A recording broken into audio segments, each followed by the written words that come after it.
We sharpen one another in light of the day. That's what the church is about. What does that mean we are? Connected, communicating. We're connected close enough to see one another. We're communicating. We're speaking words that Christ can energize. And we do it in the context that we care.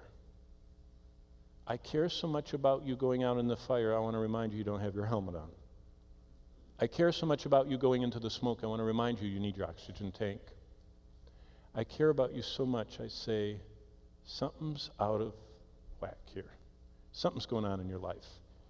You look different, you act different, your eyes are different, you treat your wife differently, you're treating your kids differently. What's going on?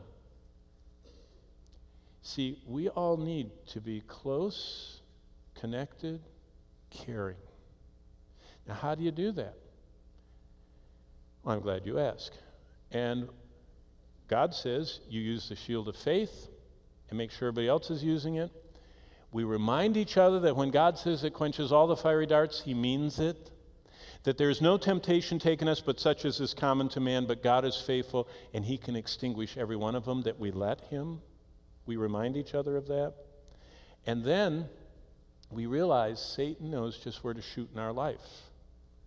Because we all have an area. My dad used to store all the gas cans and all the paint cans and the kerosene cans in the shed because he had been somewhere where something had burned.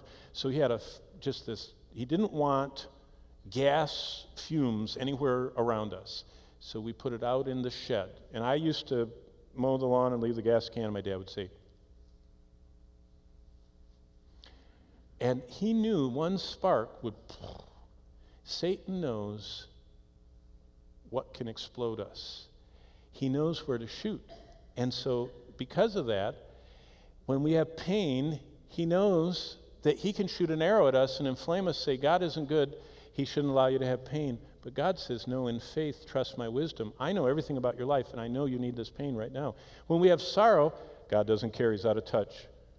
God says, I love you so much that I'm bringing that sorrow to help you understand how much I love you and how much only I can comfort you. And when you have that temptation, Satan says, God doesn't understand your needs. I'm going to feed your needs. And God says, no, I understand your needs, and I have a perfect timing for meeting every desire you have. And when we have a loss, he says, God is absent, Satan says. He can't protect you. And God says, no, I'll never leave you or forsake you. That loss came with me standing right next to you. I happen to be holding your hand right now. And when that sickness comes, Satan says, God's out of control. And God says, no, trust my power. I am using that to show you my grace is sufficient for you. Don't petition me to take away that thorn in your flesh.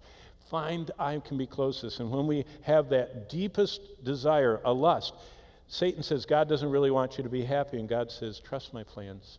I built that desire into you. Don't let it go toward lust. Let it go toward letting me fulfill your legitimate desires in a biblical way.